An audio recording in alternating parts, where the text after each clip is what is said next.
everyone, welcome back to my channel. This is Kat.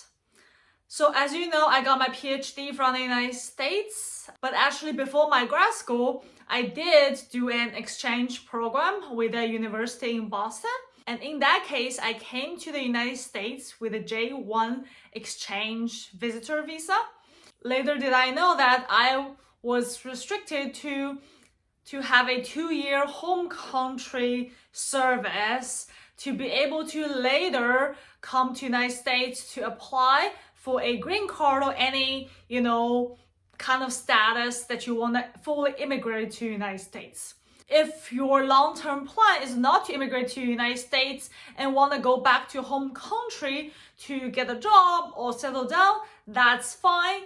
But if you do have any immigration intent, you do have to actually serve this 2 years in your home country. However, there is a way to go around that, is to apply for a J1 waiver. So what that means is if you get the waiver, then you do not have to go back to home country. You can basically stay in the United States and transition to a green card. And in my case, I do like my life in the United States, so I do want to stay here as long as possible and potentially apply for the green card later. So I do need to waive this J1 requirement of the home country service. And it really bothers me that there's no really actual instructions how to connect step by step. You have to search online, really read different blog posts how to do that. So I decided to make this video really to help anyone who have this J1 visa that's subject to this 2-year home country service, so you know how to really apply it and get the J1 waiver. So I know a lot of international students actually got chances to visit the United States for a year or two, do an exchange program, especially during your college or high school. And many scholars came here with a J1 visa. And I would say most of you did not know at the time you have to apply for a waiver to immigrate to the United States. So I really hope this video can help. And without further ado, let's get started. So first, you want to go to the website of the US Department of State. So the easy thing you should do is just Google. And the first website popped out is J1 visa waiver recommendation.state.gov. So you want to go in there. You can also come to this website and check what is this program if you actually qualify to apply for the waiver. So in this case, you can see the overview eligibility for a waiver, and then you click on the eligibility information. You can see if you are subject to the 2-year home country physical presence requirements. In this case, there are different criteria. The easiest way to figure it out is on your visa, on your J1 visa, it should say if you're subjected to the 2-year home country presence or not. And you can also read it through if you want to take a look. But the easiest one is you go to this waiver website, as I mentioned, and then you can see there's instructions and the J1 waiver recommendation application. And you can always read through all of that as well and see what you actually need, the processing time, how much would it cost, and etc. So after you actually read it through, so for example, we can click on this to see how that works. So this actually walks you through the step-by-step. How do you apply for a waiver? So step 1, you have to complete application, which I will show you in a minute. And then you mail in the application and the fee payment. I use the money order in this case. And then you submit all the documents along with the package. And then you just wait and check the status. And you should update your contact information if you move, which happened to me. And then if, you did not meet any requirements, they will ask for more information. And then here's also the processing time. If you want to see how long would it take, I will also share my timeline from my application all the way to I receive the waiver. So that's all the information that you should read through if you want to, of course, and I would encourage you to do that. But now let me walk you through how do you actually do that. So now at this application instruction page, if you click on this, it says step 1 should complete an online recommendation application, which is the DS 3035 form. It is available on this web page. Ask you to follow instruction, and you must use the online form. So what you need to fill out this application is your service number, your first entry date. So all of these you should kept a copy from your documents during your J1 program, and the I-94 number, which you can always access from an online portal. You just Google the I-94 number and then enter your passport number to retrieve that if you don't have the most updated I-94. And you just print the barcode out, which is needed for application of the no objection letter from your own country government. Okay, so let's do it step by step. In this case, first you go to this online portal. So here it is. It is from the US Department of State, and you want to complete an online application. If you click on that, there will be all this notice. Of course, you can read it through, but of course I accept. Okay, so this is the navigation tab.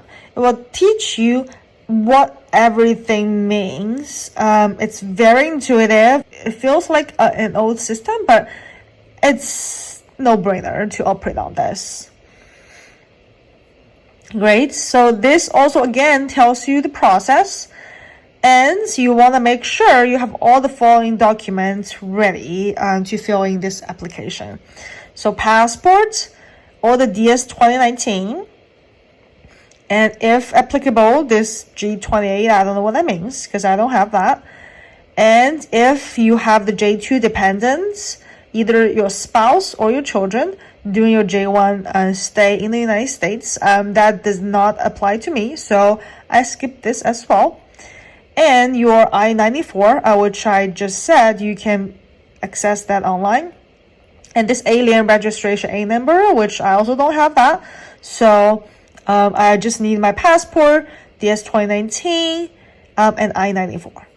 Then you pretty much just fill in all your information online. As you can see, everything should be on all the documents I just mentioned. Then, so now because I didn't fill in everything, but you just fill in everything. The goal of this online application is to get this barcode and your case number to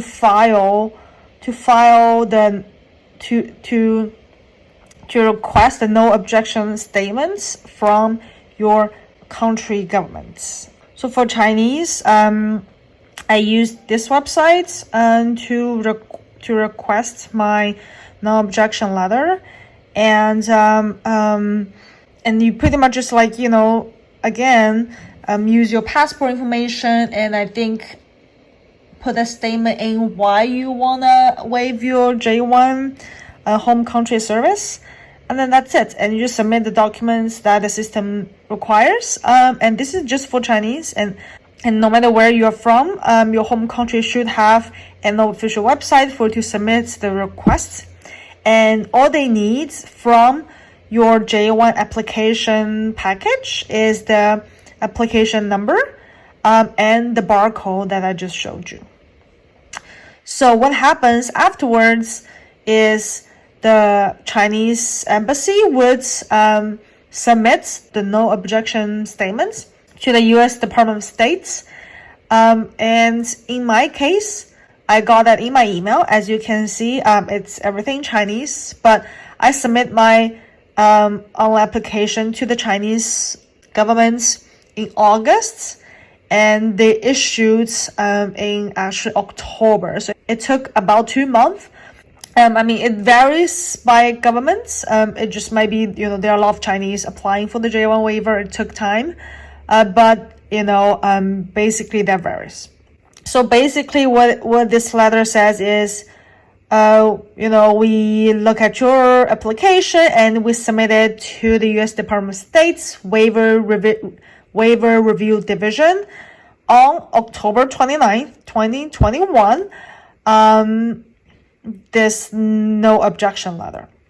Okay, and then it says, so now everything pretty much you're done with Chinese government, and you should talk to the U.S. Secretary of State about the J1 information. So now I got a no objection letter, so I have to get prepared for the application package. So during application, it does provide a checklist for the J1 visa waiver recommendation application. So you do have this checklist. So you should prepare the application fee, and that has been slowly increasing. We can check how much it takes right now. So if you come back to this website, we're looking at the processing fee.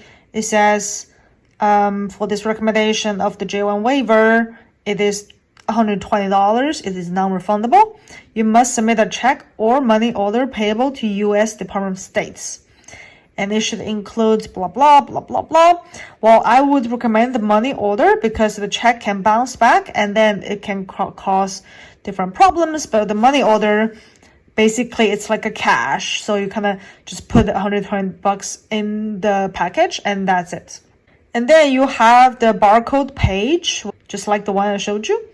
And then you have the form DS 3035, page 1, 2, 3, and you must sign. And then you basically have the similar and all other documents, whatever the 3035 asks you to do. And you want to have a copy of your passport, first page with the name and date of birth, and copies of all DS 2019 forms. And you also want the self-addressed stamped envelope. So they use this envelope basically to mail back both the recommendation from the U.S. Department of State and your I-797 final letter from the USCIS about your actual J1 waiver. And then this is basically, you want to have everything in one package and to mail to the St. Louis address. While the other one is basically, the no objection letter from your country embassy. So, this is pretty much done by your government. And after you mail the package, so in my case, I started my no objection letter request in August, right? And you can prepare everything while you're waiting for this no objection letter and mail it out. So in my case, I kind of actually waited after I received my no objection letter, which was around last Halloween, and then I mailed it out, this whole package. And it took me some time actually to gather this because at the time I didn't know I have to actually mail this. So I kind of waited and then Googled around and realized I actually have to mail this. So anyways, so I got my money order around first week of November, and then I mailed everything out around November 12th. So I use FedEx next day service, even though it's a little bit more expensive, but it tells you when and when the package arrived at the St. Louis location. And so you have a receipt to make sure that it is arrived. Otherwise, if you use USPS, it's kind of just slow and they might miss your package. It's just a lot of trouble. So I would rather pay a little bit extra to buy the assurance. So now you basically completed your step 2 and step 3. Hopefully you don't have to, support any supporting documents. You just have to wait. And in my case, I waited about a month and a half to see any progress. So how do you check your progress is here on the J Visa Waiver Online under the step 4, which is the same website that you use for your application at the very beginning. So what you do is you click on this check status. So here we go. It takes you to another page, and I bookmarked this page because I constantly check this page every, few weeks or so. So you put your case number, so I can show you what my status is. So you basically enter your case number, re-enter case number, and put this code in, and hit submit.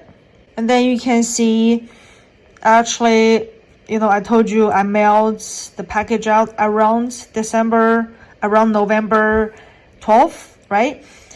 So they received the package the day after. So exactly a month after, they said, oh, we received everything. But the funny thing was, actually, I remember I checked around this time, but there was no update. And the update was reflected about maybe 2 weeks after. So it was around Christmas, I saw, oh, okay, you update this. So there's a delay in update. So, but don't worry.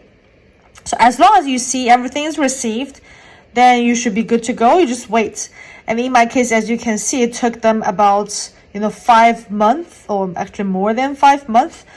So there's no objection statement. Remember, it is from Chinese government, and according to my email, they pretty much sent this no objection statement to the U.S. Department of State, 2021, August 29th, right? But as you can see here, they didn't process until May 31st, 2022. So it really took them more than 6 months. It was like 7 months, right, to say they received it. So there's so much backlog around that time. Of course, if you apply right now, I don't know about the timeline, but I'm just saying, just be patient. It's gonna take some time. And as soon as they received this, everything processed really fast. They send the recommendation basically the day after to the USCIS, because there are 2 departments, right? So this is the U.S. Department of State. They process all these documents, and then they send the recommendation to the USCIS. At the time, you will see basically what kind of recommendation will it be. So in my case, it is a favorable recommendation. Now you're gonna get your waiver. It's just you're just gonna wait again. Wait. So in my case, I received this recommendation from the U.S. Department of State a month and a half after. As you can see, this is from United States Department of State, and this was issued on June 1st, which exactly the same as here. They sent out the recommendation June 1st. They basically said, it will be granted a waiver, and that's it. It was literally just one sheet of paper in the envelope. Basically, soon after, I got the official notice of action from the United States of America, Department of Homeland Security, USCIS, pretty much. And this is the I-797 form. This tells you it has recommended that you and any members of your immediate family be granted a waiver of the 2-year foreign residence requirements from Section 212E of the Immigration and Nationality Act, INA. Done. So at this point, you are done, and I'm done. So hopefully you enjoyed this video and learned what are the requirements to apply for the J1 waiver, and I hope you all get it successfully and achieve your dream in the United States. If you have any questions, please leave comments below. If you like this video, please thumb up and subscribe to my channel, as I provide more content related to international students pursuing a PhD in the United States and alternative career for advanced degree holders such as PhDs and MDs. Thank you all for watching this video. I will see you in the next one.